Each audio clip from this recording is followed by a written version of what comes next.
በእግዚአብሔር ቤት ውስጥ በክብር መኖር በሚል ርዕስ ነው የምንመለከተው።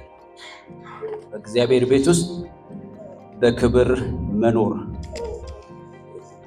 ያነበብነው የእግዚአብሔር ቃል አንደኛ ጢሞቴዎስ ምዕራፍ 3 ከቁጥር 14 እስከ 15 ነው የሚገኘው። ለመግቢያ ያህል የዚህ መልእክት ጸሐፊ ጳውሎስ እንደሆነ ይታወቃል። መልእክቱን ደግሞ የጻፈው ለመንፈሳዊ ልጁ ለጢሞቴዎስ ነው የጻፈው። ቁጥር 3 አካባቢ ስትመለከቱ 3 እና 4 አካባቢ በኤፌሶን ትቀመጥ ዘንድ ለመንኩ ይላል። ምን ማለት ነው? ያኔ ይሄ መጽሐፍ በሚጻፍበት ጊዜ ጢሞቴዎስ መንፈሳዊ ልጁ ወይም ደግሞ እንደ ጁኒየር ፓስተር የሚያሰለጥነው ልጁ የት ያገለግል ነበር? በኤፌሶን ቤተክርስቲያን ውስጥ ያገለግል ነበር። ስለዚህ ያቺ የኤፌሶን ቤተክርስቲያን ከምዕራፍ 1 ጀምራችሁ ስትመለከቱ ምን ውስጥ ነበረች? በተለይ ከቁጥር 3 ጀምራችሁ ስታዩ ሐሰተኛ አስተማሪዎች የነበሩበት ጊዜ ነው። እንደውም ልዩ ትምህርት የሚባል ነገር የመጣበት ጊዜ ነውና እሱ ምን አለ? ኤፌሶን ላይ ቆይተ ሌሎች ልዩ ትምህርት ያመጡ ሰዎች ስላሉ አንተ ግን ቤተክርስቲያንን እንድትጠብቅ ለምኖት ነበር ማለት ነው። ስለዚህ ኤፌሶን ከተማ ላይ ቆይቶ የመጀመሪያው ስራው ምንድነው? ሐሰተኛ አስተማሪዎችን፣ ሐሰተኛ ትምህርትን እንዲከላከል አስቀምጦታል ማለት ነው። ይሄን ካለው በኋላ ወደ ምዕራፍ 2 ስትመጡ ደግሞ ጸልዩ ይላል። ጸሎት የሚፈልግ ጉዳይ በኤፌሶን ቤተክርስቲያን እንዳለ እንመለከታለን። መጸለይ እንደሚገባቸው፣ ጸጥና ዝግ ብሎ በእግዚአብሔር ፊት ልመናን ማቅረብ እንዳለባቸው፣ ጸሎት አለ ማለት ነው፣ ችግር አለ ማለት ነው። ስለዚህ ብዙ መጸለይ እንደሚገባቸው ነግሯቸዋል። ወቅቱ ይሄን ይመስላል። ሐሰተኛ ትምህርት አስተማሪዎች አሉ። ጊዜው ችግር ስለነበረበት ጸሎት የሚፈልግበት ጉዳይ እንደሆነ እንረዳለን። ለመንደርደሪያ ያህል እንደገና ደግሞ ምዕራፍ 3 ላይ ደግሞ መሪዎችን እንዴት መመረጥ እንዳለበት፣ እንዴት መሪዎች መመረጥ እንዳለባቸው የመሪዎችን መስፈርት ያስቀምጥለታል። መሪዎችን መስፈርት ካስቀመጠለት በኋላ ጌታ ይባርክ ጢሞቴዎስ ወይ ጉዳያችንን ጨርሰናል፣ አሁን ቀጥል አገልግሎት አይደለም ያለው።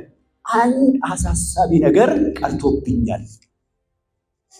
በቁጥር 14 ላይ ያለው ጉዳይ ስትመለከቱ ፈጥኜ ወደ አንተ እንድመጣ ተስፋ አድርጌ ይሄን ጽፈናል።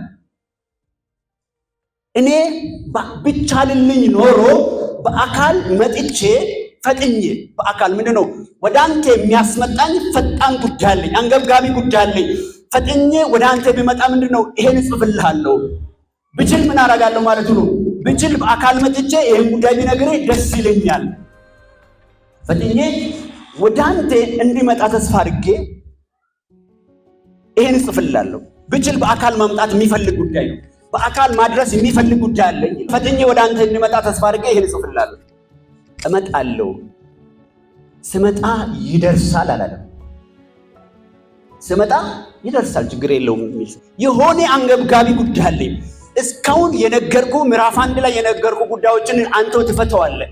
ምዕራፍ 2 ላይ የነገርኩን አንተ ትፈተዋለህ። ምዕራፍ 3 ላይ የነገርኩት የመሪዎች አመራር አንተ ትፈተዋለህ። ይሄኛው ግን ዝም ብሎ በደብዳቤ መላክ የሚገባ ተራ ጉዳይ አይደለም። የሆነ አንገብጋቢ የሆነ ሜጀር የሆነ ጉዳይ አለኝ። ምን ይሆን? ብችል በአካል ማመጣው። በአካል የሚመጣ መልእክት ምን አይነት መልእክት ይመስላል? ከበድ ያለ ወይት ያለው ክብደት ያለው ጉዳይ በአካል ቢመጣ ይሄን ተስፋ አድርጌ ጽፍላለሁ። ቢዘገይ ግን ጉዳዩ መዘገየት ስለሌለበት፣ መልእክቱ እኔ ጋር መቆየት ስለሌለበት እንደሌላው ዝም ብሎ በተራራ ደብዳቤ የሚላክ ሳይሆን ቢዘገዩ እንኳን መዘግየት የሌለበት ጉዳይ እኔ ጋር ምን ሆኗል? ተቀምጧል አለ። እሱ ጉዳይ ምንድን ነው የሚለው? ቢዘገይ ግን አንድ ነገር እልክልሃለሁ። ፈጥኜ መጥቼ በአካል ባሳይ ቁጭ ብለን ፊት ለፊት ብንነጋገር ደስ ይለኝ ነበረ። ግን አሁን ሊዘገይ ይችላለሁ። ግን እኔ ጋር መቆየት የሌለበት አንድ መልእክት አለኝ። እሱ መልእክት ምንድን ነው? ቢዘገይ ግን በእግዚአብሔር ማደሪያ ቤት መኖር እንዴት እንደሚገባ ታውቅ ዘንድ ጽፍልሃለሁ። ቢዘገይ ግን እኔው እንኳ በተለያየ አገልግሎት በተለያየ ሁኔታ ወደ አንተ መምጣት ባልችል እንኳ እኔ ጋር መዘገየት የሌለበት ጉዳይ አለኝ። እሱም በእግዚአብሔር ማደሪያ ቤት እንዴት መኖር እንደሚገባ። እንዴት መኖር እንደሚገባ ስል እንዴት መኖር እንደሚገባ አይደለም፣ ለጢሞቴዎስ አይደለም ያለው፣ ለሱም ለሚያገለግለው ሕዝብ ነው ማለት። እንዴት መኖር እንደሚገባ አንተም የምታገለግለው ሕዝብ እንዴት መኖር እንደሚገባ ምን አደርጋለሁ አለ ታው ዘንድ ጽፍልሃለሁ። ሰው በእግዚአብሔር ቤት ውስጥ እንዴት ነው መመላለስ ያለበት? እንዴት ነው መውጣት ያለበት? እንዴት ነው መግባት ያለበት የሚለውን ጉዳይ ለራሴና ለምትመራው ሕዝብ እንድታውቅ እፈልጋለሁ። ይሄን ትኩረት አድርጌ ምን አደርጋለሁ? እጽፋለሁ ይላል። እጽፍልሃለሁ።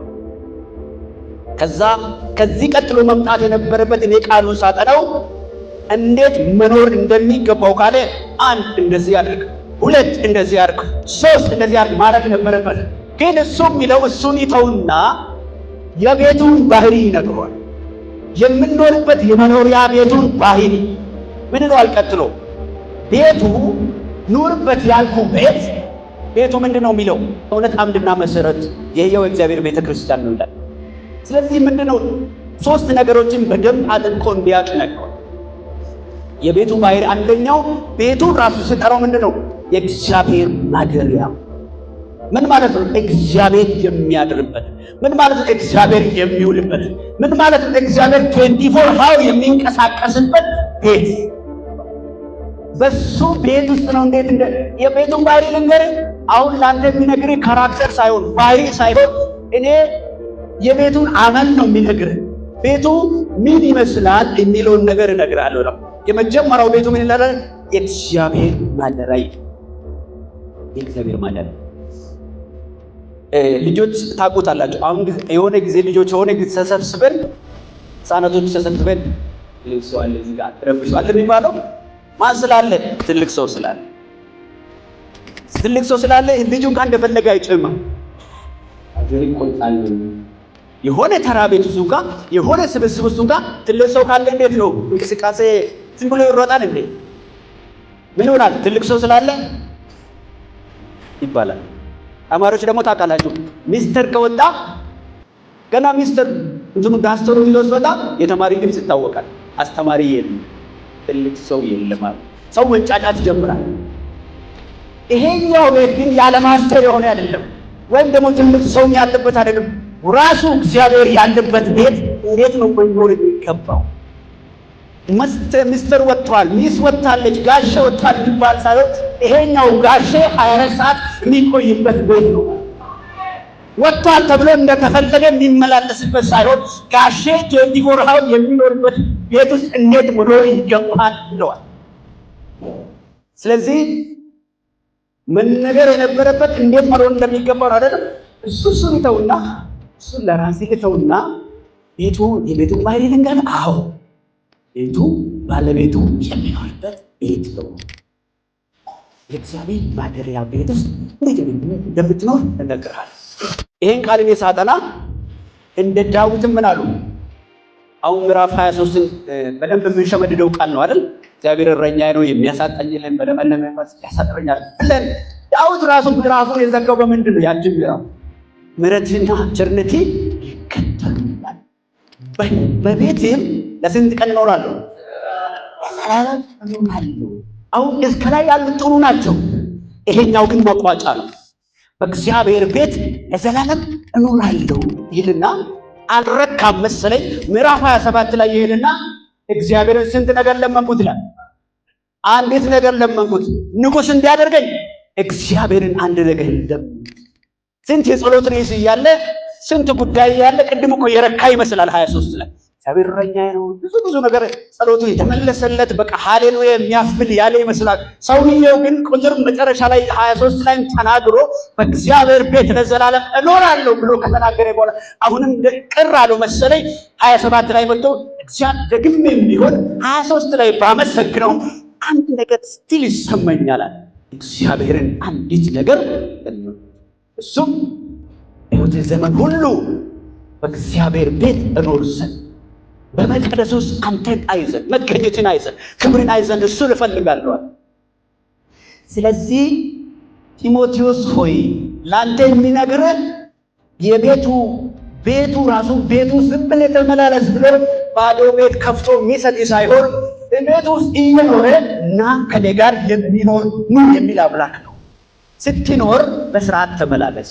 ስትመላለስ ዝም ብሎ ሳይሆን የቤቱ ባለቤትም ቤት ውስጥ እንዳለ አስበህ ተመላለስ በእግዚአብሔር ማደሪያ ቤት ውስጥ። ስለዚህ ቤተክርስቲያን የሚለው በግሪኩ ተጠርተው የወጡት ላይ ኤክሌሲያ የሚል ትርጉም አለው። ተጠርተው የወጡ እኔና እናንተ ከዓለም ተጠርተን የወጣን በልጁ የዳንን። ስለዚህ በእኛ ቤተክርስቲያን ውስጥ፣ በእኛ ህብረት ውስጥ፣ በእኛ መገኘት ውስጥ እግዚአብሔር አለ ማለት ነው። አንዳንድ ጊዜ እግዚአብሔር የተገኘ የሚመስለን ሪቫይቫል ሲሆን፣ ሰው አዲስ ቋንቋ ሲናገር ዝም ያለ ጊዜ እግዚአብሔር የለ ይመስላል አይደለም። እኛ በተሰበሰብንበት ጊዜ 2 ወይም 3 ሆናችሁ ምንድን ነው የሚለው? በስሜ ከተሰበሰባችሁ እኔ 4ተኛ ነኝ ማለት። 3 ሆነን ከተሰበሰበ 4ተኛ አለ። 2 ከሆናችሁ 3ተኛ አለ። 10 ከሆናችሁ 11ኛ እግዚአብሔር በጉባኤ መካከል አለ፣ በተለይ በልጁ በዳኑት ህብረት ውስጥ። ስለዚህ በዚህ ጉባኤ መካከል እንዴት እንደምትመላለሱ እነግርሃለሁ ይለዋል። የመጀመሪያው ምልስም እንድታውቅ የሚፈልገው 1 2 3 ብዬ ሳይሆን የቤቱን ባህሪ እወቀው። ጉባኤ ላይ ምንም ያለ አይመስልም፣ ጸጥ ረጭ ነው። ከዛ መባ እየተሰበሰበ አንዱ ከጉባኤ መካከል ተነሳና ምንም የመልእክት ድባብም የለውም። አንዱ መልእክት መጣ። ምን የሚል መልእክት? እጅህን ሰብስብ፣ የመባ ሰዓት ሊሰበሰብ ነው፣ እጅህን ሰብስብ፣ የቤትን በረከት ወደ ቤት ወስድ የመጣ ሰው ምናምን ነው። ደነገዙ። በዝምታ ውስጥ እግዚአብሔር አለ እንዴ? ገብቷችኋል? አንዳንድ እግዚአብሔር ያለ የማይመስልባቸው ጉባኤዎች አሉ። ትጸልዩ፣ እግዚአብሔር አብራችኋል። በጌታ ስትል የዳናችሁ ሰዎች ሁላችሁም በቤታችሁ ከልጆቹ ጋር ስትጸልዩ እግዚአብሔር አለ። ስለዚህ ትልቅ ሰው ክብር የምንሰጠውን ያህል፣ ትልቅ ሰው ከጎናችን ካለ ንግግራችን እንደምናስተካክለው ያህል በእኛ ቤት ውስጥ እግዚአብሔር እንዳናስበን እንመላለስ። ይሄን ነው እንድታቀም ይፈልጋል። ሁለተኛው ደግሞ የቤቱን ባህሪ ሲነግረው ቤቱ ምን ነው ይላል? ቤቱ የእውነትና የእውነት አምድና መሰረት ነው ይላል።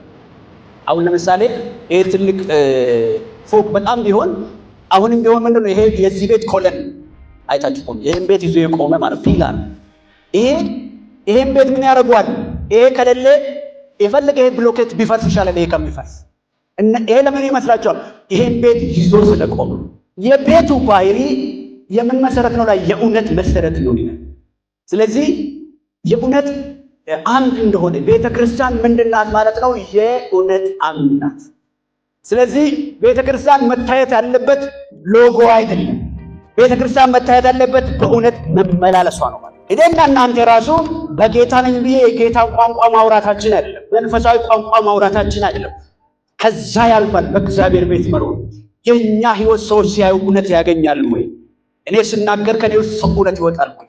ሲኖር እውነት አለ ወይ? በሚመላለስበት ጊዜ እውነት በኔ ህይወት ይወጣል ወይ? እሱ የሚለው የቤቱ ባህሪ ቤቱ የእውነት አምድ ነው። ምን ማለት ነው?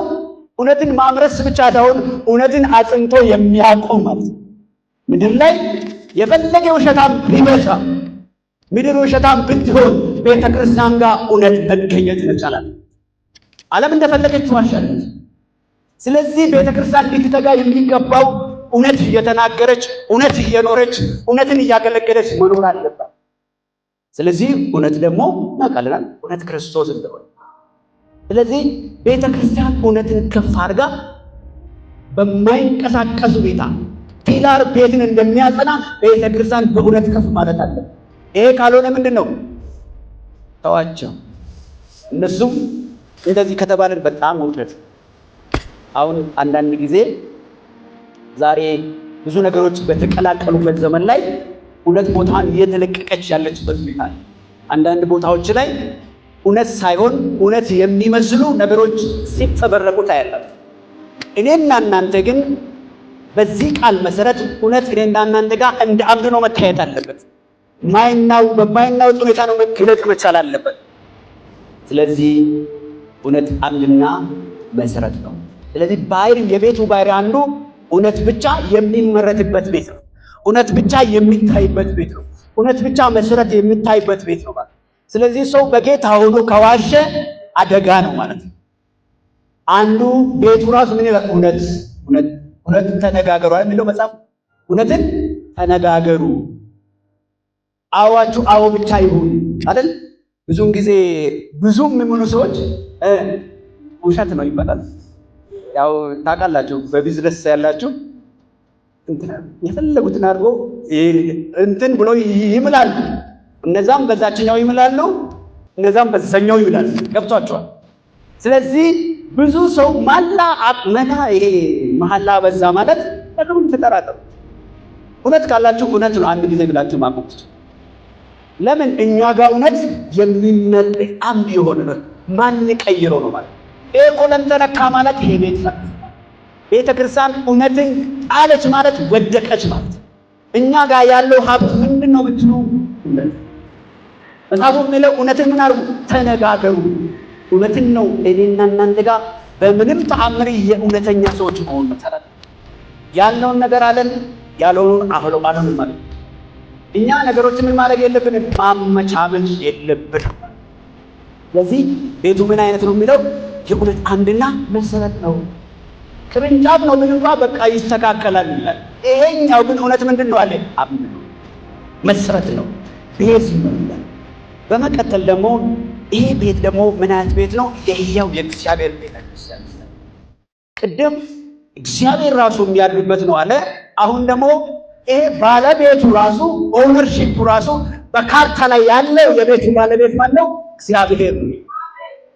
ይሄ ቅዱሳኖች ስብስብ የአማኞች ስብስብ ተጠርቶ የወጡ ሰዎች ስብስብ ሀብትነታቸው ለማን ነው ብትሉ ለእግዚአብሔር።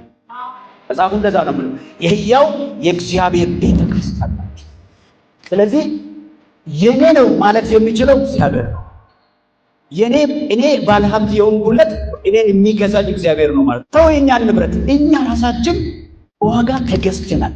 ስለዚህ ቤቱ የማን ቤት ነው ማለት ነው? የሕያው የእግዚአብሔር ቤት እንደሆናችሁ ነው መጽሐፍ ቅዱስ እናንተ የሕያው የእግዚአብሔር ቤተ መቅደስ እንደሆናችሁ አታውቁምን?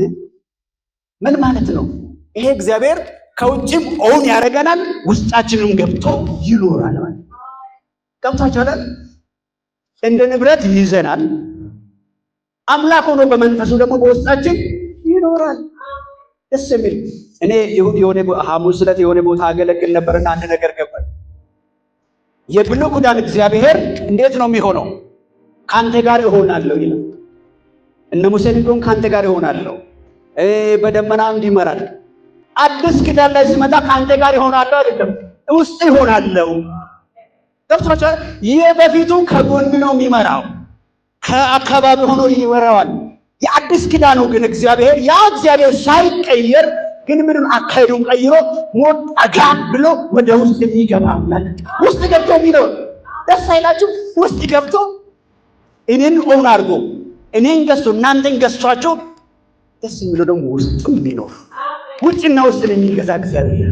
ስለዚህ ይሄ ቤት የሕያው የእግዚአብሔር ቤተ ክርስቲያን ነው። ይሄን አውቀህ በዚህ ቤት ውስጥ ተመላለስ ነው። አሁን በኖርማል ትምህርት ብትመለከቱ እንዴት እንደምትኖር እነግርሃለሁ ካለው እንዴት መኖር እንደሚገባው መናገር ነበረበት። ግን እሱ ያለው ቤቱ ባህሪ እንደዚህ ነው። ቤቱ የማን ነው? ይሄ የእግዚአብሔር ነው። ቤቱ ምን አይነት ቤት ነው? ማደሪያ የሆነ እግዚአብሔር የሚያድርበት ቤት። ቤቱ የማን ነው? የእግዚአብሔር ቤት ነው። በዚህኛው ቤት ውስጥ እንዴት እንደምትመላለስ ነው ሌሎችም እንዲያውቁት ንገራቸው። ስለዚህ ወገኖቼ በቤት ውስጥ እንዴት መኖር እንደሚገባል ለማወቅ ከፈለገን የቤቱን ባህሪ መረዳቱ ጥሩ ነው ማለት ነው። ይሄን ሶስት ነገሮች ከተረዳን ቤቱ የእግዚአብሔር ማደሪያ ነው። ቤቱ የእውነት መሰረት ነው፣ የእውነት አምድና መሰረት ነው። ቤቱ ያው የእግዚአብሔር ቤተክርስቲያን እንደሆነ ይሄን ካወቀን በኋላ ስለዚህ ጳውሎስ ጢሞቴዎስን ብናገር መመሪያ የሚሰጠው ይሄን ወደዚህ ሲመጣ አንድ ነገር አስብ ነበር። ሰዎች የተለያዩ ቢሮዎች ተቀጥራችሁ የምታውቁ ሰዎች ካላችሁ የቅጥር ደብዳቤ ከሰጧችሁ በኋላ የመጀመሪያ ቀን ምን ያደርጓቸዋል? ኦሪንቴሽን ይሰጧቸዋል። ምን ይነግሯቸዋል? ኦሪንቴሽኑ ይሄ እኛ ቤት ስራ ቤታችን እንደዚህ ነው የሚሆነው፣ የኦርጋናይዜሽኑን ካልቸር ይነግሯቸዋል። ቤቱ በዚህ ነው የሚመራው፣ ፖሊሲ አለው፣ የሰው ኃይል ፖሊሲ ይሄን ይመስላል፣ ሳብኬቡም ይሄ ነው ያለው ነገር ምን ያደርጓቸዋል? የቤቱን ፖሊሲ ይነግሯቸዋል። የፈለጋችሁ ዲግሪ ይኑራችሁ፣ ማስተርስ ይኑራችሁ፣ ፒኤችዲ ይኑራችሁ፣ እሱ እውቀታችሁ ነው። እዚህ ቤት ውስጥ የምትሰሩት በዚህ ቤት ሁኔታ ነው የሚሆን። መጀመሪያ ወረድ የሚያደርጋችሁ የቤቱን ካልቸር፣ የቤቱን ባህል፣ የቤቱን ፖሊሲ ይነግራችሁ። ቤቱን ልንገርህ ባለቤቱም ያለበት፣ ቤቱን ልንገርህ እውነት ብቻ የሚመረጥበት፣ ቤቱን ልንገርህ ባለቤቱ ራሱ ከሁሉ የሚያደርገው ቤት እሱ እንዴት እንደሚመላለስ ስለዚህ ጳውሎስ ይህን ነገር የነገረው የቤቱን ፖሊሲ ተረድቶ የኑሮ አካሄዱን ምን ያደርግ እንዲያስተካክል። ስለዚህ የእግዚአብሔር ቤት እንደዚህ ነው ማለት በእግዚአብሔር ቤት ስንሆን ስንሰበሰብ በቤትም ስንኖር በእግዚአብሔር ሕልውና በእግዚአብሔር ሐሳብ ስንኖር ይሄን ይመስላል። የእግዚአብሔር ቤት ባህል ግን ምሳሌው ነው ማበዛላችሁ ምንድን ነው ነገሩ በደንብ እንዲገባን ነው። ከሌላ ቦታ ለየት አድርገን እንድናስበው ነው። ስለዚህ ይሄ ቤት ደግሞ የቅዱሳን ቤተሰብ ፋሚሊ የምንኖርበት በጌታ ወንድሞችና እህቶች የሆናችሁ የምንኖርበት ቤት ነው ማለት ይዞታነቱ የእግዚአብሔር ቤት ነው። ስለ ቤት ኢየሱስ ክርስቶስ ራሱ አንድ ነገር አለ። ሰው ብዙ ጊዜ አዲስ አበባ የምትሆኑ በተለይ አዲስ አበባዎች እናውቃለን።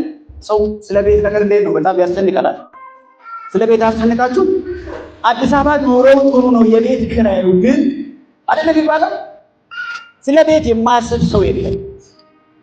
ጌታ ኢየሱስ ክርስቶስ ደግሞ እንደዚህ አለ፣ አትጨነቁ፣ ስለ ቤት ኪራይ አትጨነቁ። በቃ እኔ ሌላ ኪራይ የማትከፍሉበትን ቤት እጄ አዘጋጅላችኋለሁ። ሌላ በቃ ኪራይ የለም፣ ወሩ ደረሰ ምናምን የሚባል ነገር የለም። እዛ እጄ ስፍራ አዘጋጅላችኋለሁ። በዛ መጥቼ ደግሞ አብረን እንሆናለን። ኪራይ ብዙውን ጊዜ አንድ ነገር አነበብኩ። ቀን ማወቅ ከፈለክ አከራይን ጠይቃል። ገብቷቸው ቤት የምታከራዩ ሰዎች እኔም ተከራይቼ የሚሰራበት ስላለኝ ቀኗን በደንብ ያውቃል። ከኔ ይልቅ አከራይ ቀን ያውቃል። አከራያችሁ ያውቃሉ። ሰላም ነው እንዴት ነው ልጆች ሰላም ናቸው ብሎ ይተዋሉ። ምን እየነገሯችሁ? ቀን እየነገሯችሁ። ለምን መሰላችሁ? ሰው ስለ ቤት ይጨነቃል፣ አከራዩ ይጨነቃል፣ ተከራዩ ደግሞ በጣም ይጨነቃል። ስለዚህ ኢየሱስ አትጨነቁ፣ እጄ ስፍራ አዘጋጅላችሁ። በዛ ስለ ቤት ጉዳይ አትጨነቁ። ደስ የሚለው ይሄ ዮሐንስ ራእይ 11 ላይ አትጨነቁ ካለ በኋላ እኔ ስፍራ አዘጋጅላችሁ እሄዳለሁ ካለ በኋላ ራእይ 21 ላይ እናነባለን። ራእይ 21 ላይ አንድ ሐሳብ አነብና እናጠቃላለን። ዮሐንስ ራእይ ምዕራፍ 21 ከቁጥር 3 ጀምሮ ያለውን ክፍል አነባለሁ። እንደውም ከአንድ ጀምሬ ባነበው አዲስ ሰማይና አዲስ ምድርን አየሁ፣ ፊተኛው ሰማይና ፊተኛይቱ ምድር አልፈዋልና ባህርም ወደፊት የለም። ቅድስቱ ከተማ አዲሱ ኢየሩሳሌም ለባሏ እንደተሸለመች ሙሽራ ተዘጋጅታ ከሰማይ ከእግዚአብሔር ዘንድ ስትወርድ አየሁ።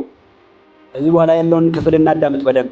ታላቅም ድምፅ ከሰማይ እነሆ የእግዚአብሔር ድንኳን በሰዎች መካከል ከነርሱም ጋር ያድራል።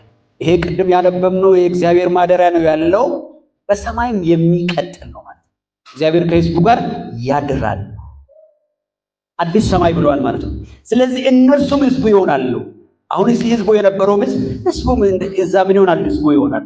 እግዚአብሔርም እርሱ ራሱ ከነርሱ ጋር ሆኖ አምላካቸው ይሆናል። እሱ ራሱ ከነርሱ ጋር ነው፣ አብሮ ከነሱ ጋር ያራል። ግን ምንድነው? አምላካቸው።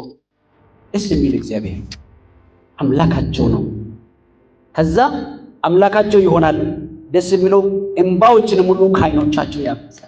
ከዛ እያንዳንዱ የሚያለቅሱበት ጉዳይ ላይ ምን ያደርጋል? እንባቸውን ከዓይኖቻቸው ያብሳል። ሞትም ከእንግዲህ ወዲህ አይሆንም። ስለዚህ አንድ ነገር ካስተዋለ በዛኛው እግዚአብሔር ለማን ማደሪያ? ለኔና ለእናንተ ተዘጋጅቷል። በዚህኛው ምድር ላይ ስንኖር ይሄኛው ኤፌሶን የሚመክረው ኤፌሶን ቤተክርስቲያንን የሚመክረው ቲሞቴዎስንም ጭምር ምንድነው? በማደሪያው እንዴት መኖር እንደሚችል።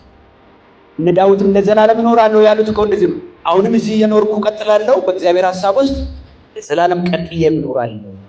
አሁን የምንማረው አይነት መንፈሳዊ አኗኗር ስንሄድ የሚያበቃ ሳይሆን ሰማይ የሚቀጥል። ስለዚህ ወገኖቼ መንፈሳዊ ሕይወታችንን ከዛሬ ጀምሮ የቤቱን ባህሪ ገብቶን እንመራት። ሰው አየ አለ እኛ ከማን ጋር ነን? ካመንነው ጌታ ነው። ጌታ ከኛ ጋር ነው። ከኛ ጋር ብቻ ነው እኛ ውስጥ። ስለዚህ ገብቶን ወገኖቼ ልንመላለስ የሚገባው። ስለዚህ ይሄ ቃል ምን ተማረን ብላችሁ ብትጠይቁ የቤቱን ባህሪ አውቆ መመላለስ ይጠበቅብናል። የቤቱን ባህሪ ምንድነው? በማደሪያው የሚኖር እግዚአብሔር እኛ ጋር ያለ የቤቱ ባለቤት እኛ ጋር ያለ እውነት ብቻ የምንኖርበት ማስመሰል የሌለበት ህይወት የምንኖርበት ቤት ውስጥ እንዳለን ገብቶን ልንመላለስ ያስፈልጋል። ጌታ ይባርካችሁ።